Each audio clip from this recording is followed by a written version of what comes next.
Hello guys, welcome to Moriya medical education. आज के lecture में हम लोग मेनिंजाइटिस के बारे में डिस्कस करने वाले हैं। मेनिंजाइटिस का मतलब क्या होता है, उसका इंट्रोडक्शन क्या है, क्या उसका डिफिनेशंस है, उसका काउजेज क्या क्या है, किस किस कारण से मेनिंजाइटिस हो सकती है, क्या क्या उसके लक्षण है, क्या क्या उसके साइन सिम्टम है, क्या उसका डायग्नोसिस हम लोग करेंगे, क्या उसमें ट्रीटमेंट देंगे, उसका नर्सिंग मैनेजमेंट क्या होगा, एज ए नर्सेस हमारा क्या रोल होगा।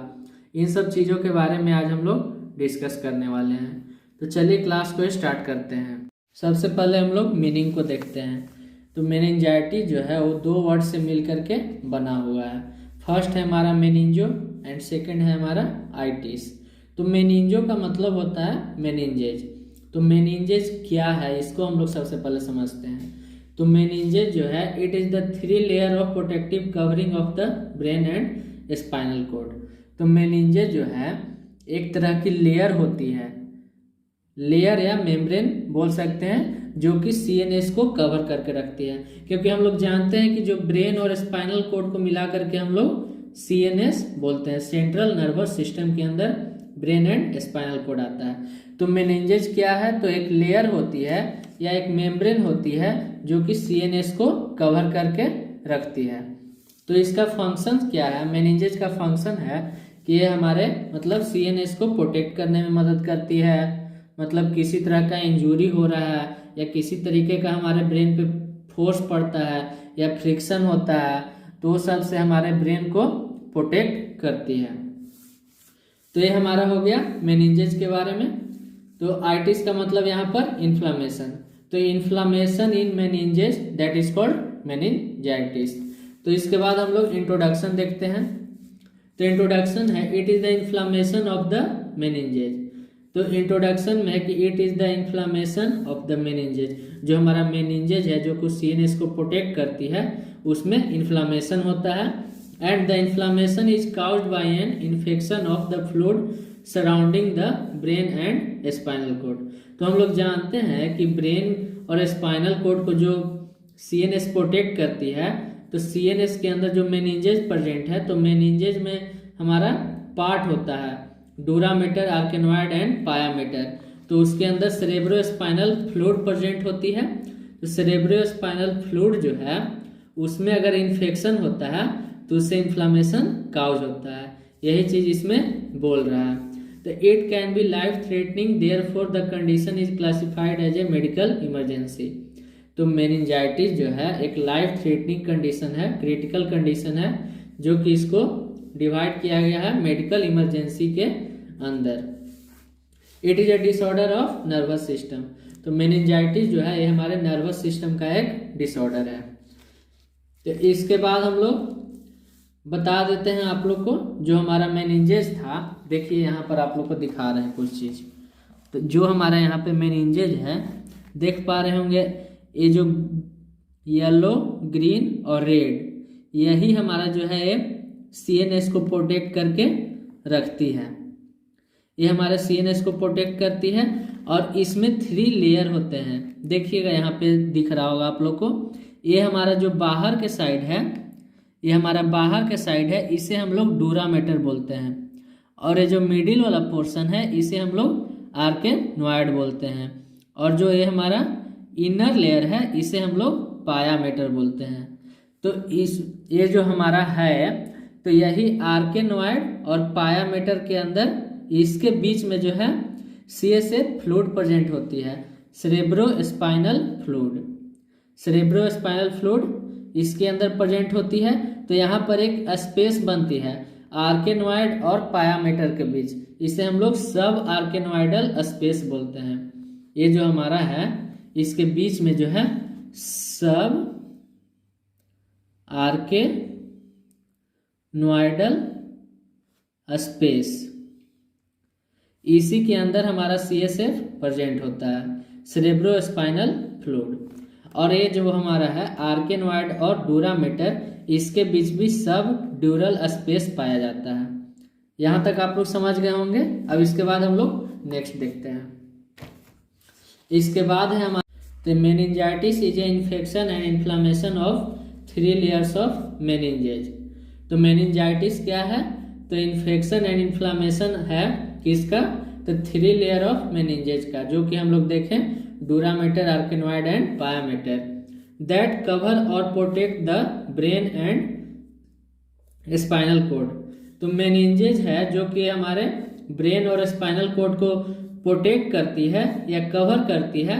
इसी के 3 लेयर के अंदर इन्फेक्शन या इन्फ्लामेशन होना, उसे हम लोग मेनिंजाइटिस बोलते हैं। तो it is caused by bacteria, virus, fungus and any other causes. तो अब हम लोग आगे समझते हैं इसका काउजेज, क्या क्या किस किस कारण से मेनिंजाइटिस हो सकती है, इसको हम लोग समझते हैं। तो फर्स्ट है हमारा बैक्टीरियल मेनिंजाइटिस। ये हमारा मोस्ट कॉमन है।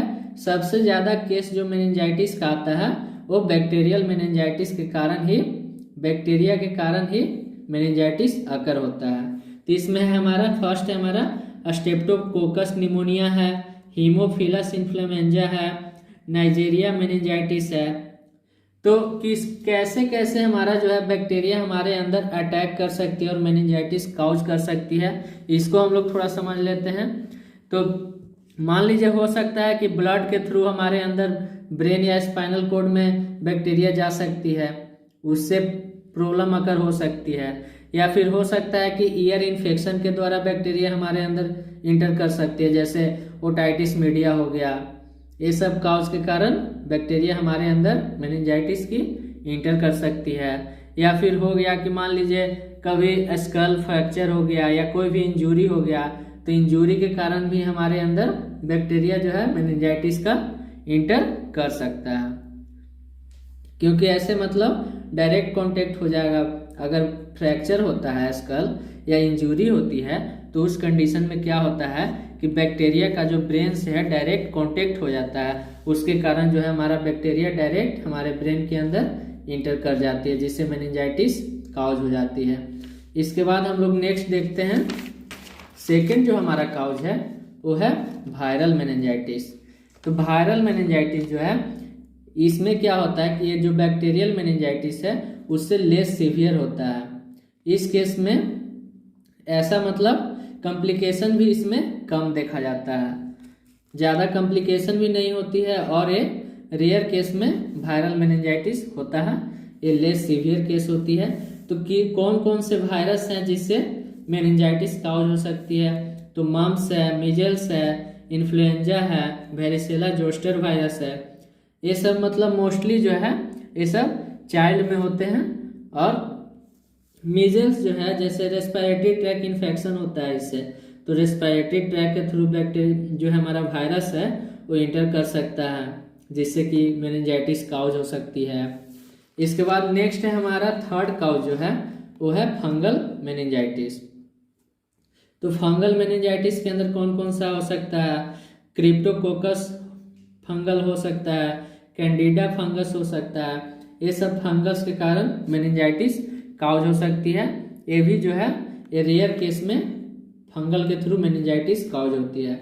और अदर काउजेज हैं किस किस कारण से हो सकता है मेनिंजाइटिस, उसको देख लेते हैं। इन्फेक्टेड ब्लड या इन्फेक्टेड CSF से हो सकती है, इंजरी के कारण हो सकती है, स्कल फ्रैक्चर के कारण हो सकती है, स्पाइनल कोड इंजरी के कारण भी हमारा बैक्टीरिया इंटर हो सकता है डायरेक्ट कांटेक्ट के थ्रू। अगर इम्यून सिस्टम जो है वीक है उसके कारण भी मेनिंजाइटिस हो सकती है। नेक्स्ट है हमारा पैथोफिजियोलॉजी। किस तरीके से जो है जो बैक्टीरिया, वायरस या फंगस है और अदर काउजेज है, किस तरीके से जो मेनिंजाइटिस काउज करती है उसको हम लोग समझते हैं। तो फर्स्ट है हमारा ड्यू टू इटियोलॉजिकल फैक्टर, मतलब कोई भी बैक्टीरिया, वायरल या फंगल इन्फेक्शन अगर इंटर किया हमारे अंदर, तो इंटर करने के जो हमारा ऑर्गेनिज्म है लाइक बैक्टीरिया, वायरस, फंगस जो है हमारे ब्लड के अंदर इंटर करेगा। तो ब्लड के अंदर जब इंटर करेगा तो हम लोग जानते हैं कि जो हमारा ब्रेन है, ब्रेन के अंदर ब्लड ब्रेन बैरियर पाया जाता है। ब्लड के अंदर जो है ब्लड ब्रेन बैरियर पाया जाता है। तो जो भी मतलब ब्रेन में जो एबनॉर्मल या अननेसेसरी सब्सटेंस है उसको अंदर जाने से ब्लड ब्रेन बैरियर रोकता है, जबकि जो भी हमारे इसेंशियल सब्सटेंस है वो हमारे ब्लड ब्रेन बैरियर के थ्रू अंदर जाता है। तो जो हमारा माइक्रो ऑर्गेनिज्म है वो एबनॉर्मली तरीके से हमारे ब्लड ब्रेन बैरियर के थ्रू इंटर कर जाता है। तो इंटर कर जाने के कारण क्या होता है कि वहाँ पे जो है मेनिंजेज का है जो इन्फेक्शन जो है मेनिंजेज में काउज हो जाता है। तो क्या होता है कि इन्फेक्शन जैसे ही मेनिंजेज के अंदर काउज होती है तो काउज होने के कारण वैसे ही उसके अगेंस्ट में हमारी बॉडी जो है रिस्पॉन्स करती है। तो रिस्पॉन्स करने के कारण क्या होता है, इन्फ्लामेशन वहाँ पे काउज हो जाता है। तो इन्फ्लामेशन काउज होने की वजह से वहाँ का जो ब्रेन में जो ब्लड फ्लो हो रहा है वो रिड्यूस हो जाती है, रिड्यूस हो जाता है। ऐसा क्यों होता है, तो ये चीज़ आप लोग को हम बता रहे हैं कि जैसे मान लीजिए ये हमारा जो है आर्केनॉइड है और ये हमारा पायामेटर है। तो ये हमारा आर्केनॉइड है और ये हमारा पायामेटर है। तो इस कंडीशन में क्या होता है कि जो हमारा इन्फ्लामेशन, अगर इन्फेक्शन काउज हुई है तो इन्फ्लामेशन होने के कारण यहाँ पर स्वेलिंग आ जाती है। तो स्वेलिंग आने के कारण क्या होती है कि यहाँ का जो स्पेस है वो नैरो हो जाता है। तो स्पेस नैरो होने का मतलब है कि जो हमारा जिस रेट से हमारा ब्लड जो आ रही थी वो फ्लो रेट तो कम हो जाएगी। तो कम होने के कारण ही वही यहाँ पर लिखा हुआ है कि रिड्यूस सेरेब्रल ब्लड फ्लो, जो हमारा ब्रेन में जो ब्लड फ्लो हो रहा है वो कम हो जाएगा। तो कम होने के बाद क्या होगा, reduce the circulation of CSF in cerebral reason.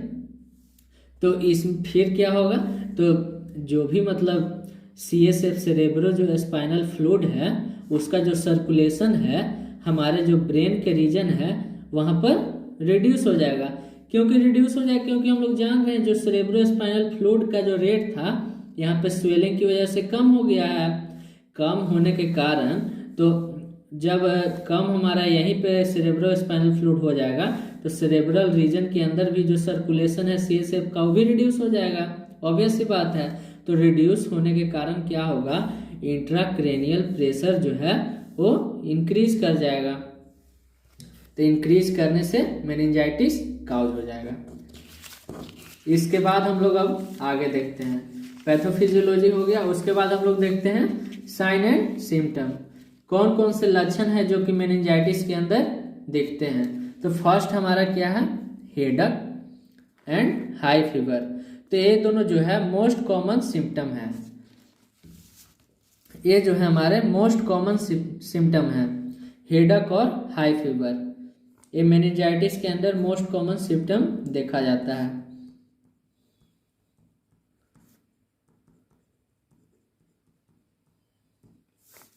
इसके बाद है हमारा अल्टर्ड मेंटल स्टेटस, जो हमारा जो दिमागी रूप से हम मतलब अल्टर रहेगा हमारा मेंटल स्टेटस।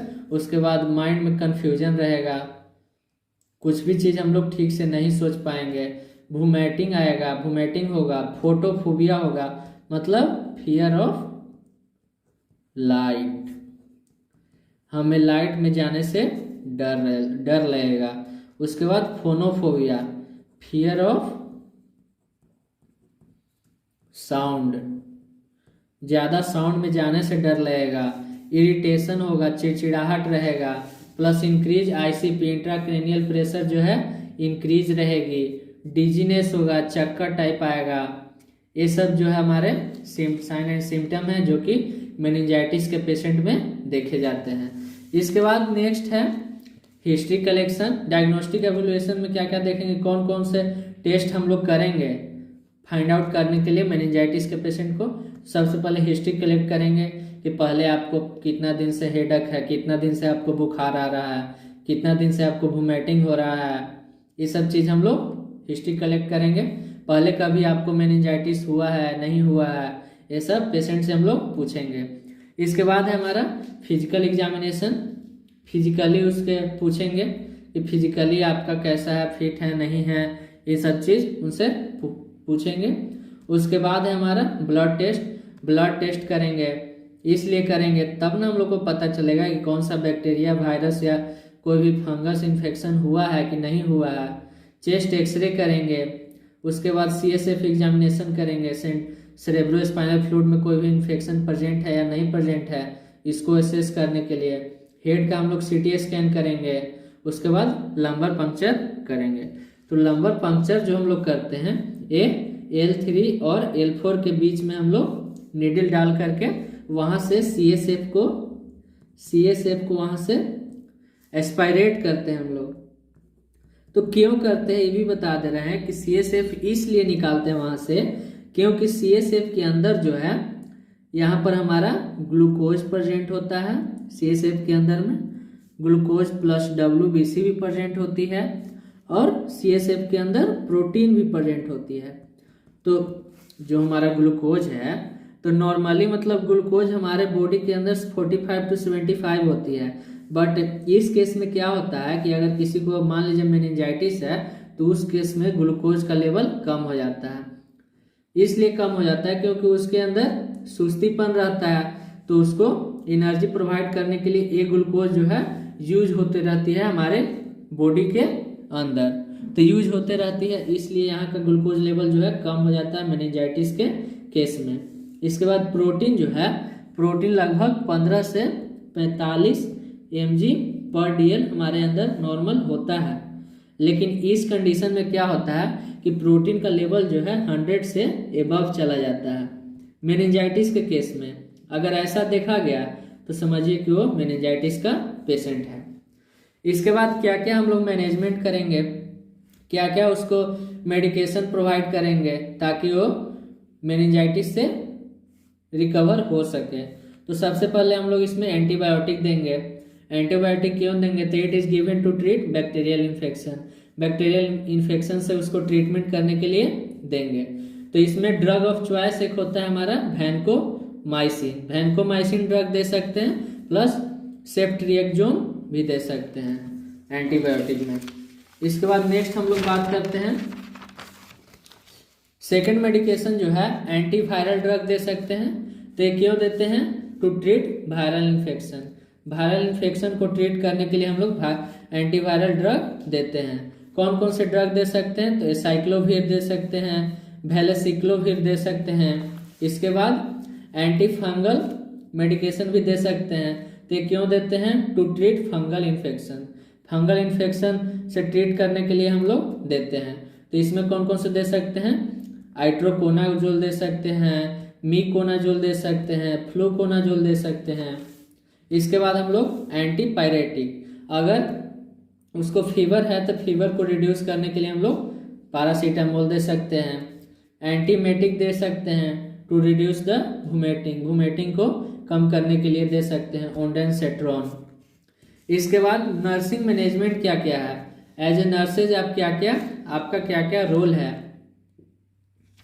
वो सब चीज इसमें बताया हुआ है।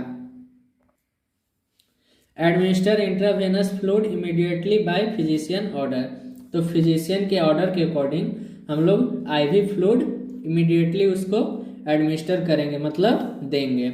इसके बाद है हमारा इमीडिएटली स्टार्टेड एंटीबायोटिक, मतलब जो भी एंटीबायोटिक ड्रग है उसको इमीडिएटली हम लोग वहाँ पे प्रोवाइड करेंगे, मतलब उसको देना स्टार्ट करेंगे। Record intake and output immediately. तो हम लोग इनटेक कितना हम लोग दे रहे हैं, मान लीजिए उसको सलाइन कर रहे हैं तो कितना उसको दे रहे हैं, नहीं दे रहे हैं, सारा चीज में हमको मतलब लिखना है, कितना उसको दे रहे हैं, कितना उससे जो बॉडी फ्लूइड है वो निकल रहा है, ये सब सारा चीज हम लोग को वहाँ पर लिखना रहता है, सारा चीज वहाँ पे शो करना रहता है। उसके बाद नेक्स्ट है हमारा प्रॉपर वाइटल चेकअप। जो भी हम वाइटल साइन होगा पेशेंट का वो प्रॉपर हम लोग रेगुलरली चेक करेंगे, जैसे ब्लड प्रेशर है, पल्स है, रेस्पिरेशन है, ये सब चीज़ को रेगुलरली हम लोग चेक करेंगे। उसके बाद है प्रोवाइड कंफर्टेबल पोजीशन, मतलब कंफर्टेबल पोजीशन प्रोवाइड करेंगे पेशेंट को ताकि वो रिलैक्स रहे, उसको कभी भी अनकंफर्टेबल महसूस ना हो। तो that's all about the meningitis. So thank you guys, like and subscribe the channel and share with friends.